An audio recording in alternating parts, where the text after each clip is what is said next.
Banyak sekali orang-orang yang berpuasa, namun dia tidak mendapat apa-apa dari puasanya, kecuali lapar dan dahaga.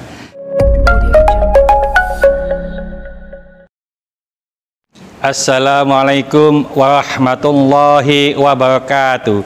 Salam jumpa dengan wong santun. Kali ini saya berada di Masjid Ainul Yakin. Ini adalah masjid kampus Universitas Islam Malang. Saat ini juga saya ingin membahas tentang menyambut bulan Ramadan. Bulan Ramadan adalah bulan yang sangat ditunggu-tunggu oleh mayoritas umat Islam. Kenapa? Karena di bulan itu banyak keistimewaan dan keberkahannya. Untuk menyambut bulan Ramadan, maka perlu persiapan-persiapan. Di antaranya pertama, yaitu mempertebal keimanan. Tidak sedikit umat Islam dengan kedatangan bulan Ramadan ini bersedih hati, risau, karena sebagian aktivitasnya itu terganggu. Yang biasa makan siang tidak bisa makan siang, yang biasa bermain tidak bisa. Oleh karena itu perlu mempertebal dan memupuk keimanannya. Karena yang dipanggil untuk mengerjakan puasa ini hanyalah orang yang beriman. Tidak semua orang Islam dipanggil. Dalam Al-Quran disebutkan, A'udzubillahi minasyaitonirrajim, Bismillahirrahmanirrahim. Ya ayyuhalladzina amanu kutiba alaikumussyiyam kama kutiba alal ladzina min qablikum la'allakum tattaqun. Hai orang-orang yang beriman, bukan orang Islam. Jadi kalau di bulan Ramadan itu ada orang yang tidak puasa, itu bisa dimaklumi karena yang dipanggil adalah orang beriman.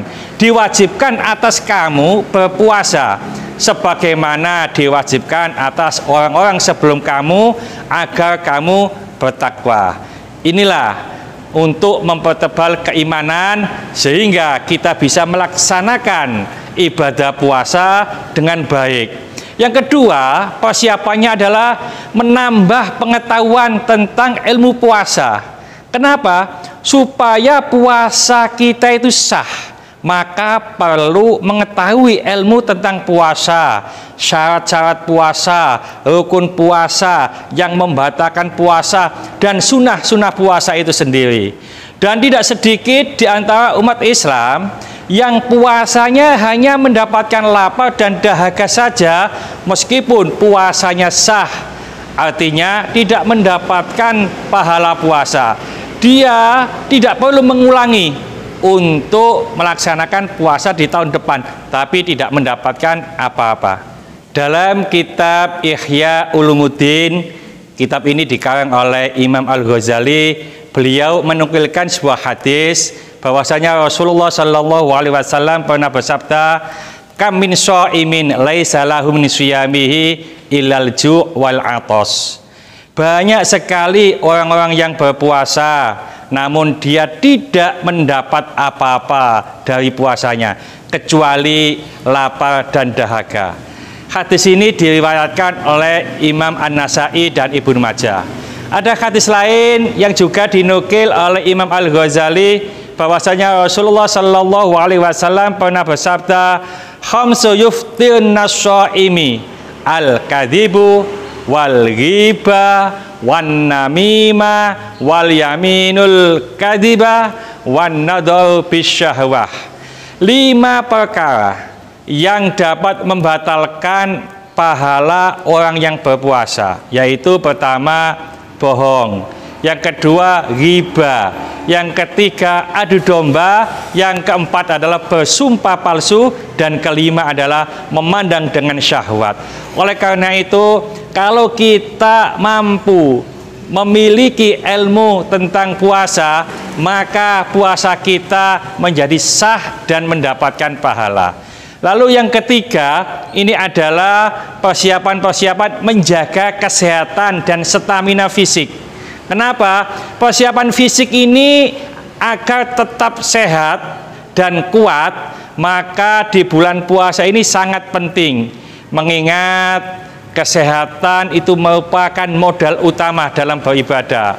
Orang yang sehat dapat melakukan ibadah dengan baik dan penuh dengan semangat. Namun sebaliknya, bila seseorang itu sakit, maka ibadahnya sangat terganggu dan tidak semangat. Oleh karena itu perlu penambahan vitamin atau obat tertentu serta makanan-makanan yang banyak mengandung gizi. Kenapa? Supaya badan tetap sehat, segar, dan bisa melaksanakan puasa sebulan penuh. Lalu persiapan yang keempat adalah persiapan finansial atau materi. Kemudian yang harus diperhatikan dalam menyambut bulan Ramadan adalah persiapan finansial atau materi. Persiapan materi di sini tidak dimaksudkan untuk membeli kebutuhan berbuka dan sahur yang mewah dan mahal, bahkan kadang terkesan berlebihan. Tapi finansial atau materi yang diperuntukkan untuk menopang ibadah, sedekah, dan infak yang sangat dianjurkan dalam bulan Ramadan. Ada hadis riwayat Tirmidzi dan Baihaqi bahwasanya an Anasin qala su'ilan Nabi sallallahu alaihi wasallam ayu shaimi afdalu ba'da ramadana faqala sya'banul azimi ramadana qila fa ayu shadaqati afdalu qala shadaqatun fi ramadana. Maksudnya hadis ini dari Anas, ia berkata Nabi sallallahu alaihi wasallam pernah ditanya, puasa apa yang lebih utama setelah puasa Ramadan? Maka beliau menjawab, Sya'ban, untuk mengagungkan Ramadan. Lalu beliau ditanya kembali, kapankah sedekah yang lebih utama? Beliau menjawab, sedekah pada bulan Ramadan. Oleh karena itu, mari kita tingkatkan keimanan kita sehingga kita bisa melaksanakan ibadah dengan baik. Lalu kesehatan kita jaga dengan menopang minum vitamin, minum obat-obatan tertentu. Lalu kita siapkan materi finansial kita. Untuk apa? Untuk menopang ibadah kita. Utamanya adalah bersedekah. Karena apa? Sedekah yang paling baik dilakukan pada bulan Ramadan. Mudah-mudahan sedikit ini dibarengi hidayah oleh Allah Subhanahu wa taala. Mudah-mudahan bermanfaat bagi kita semuanya. Sampai jumpa di video akan datang. Akhir kalam, assalamualaikum warahmatullahi wabarakatuh. Salam Wong Santun.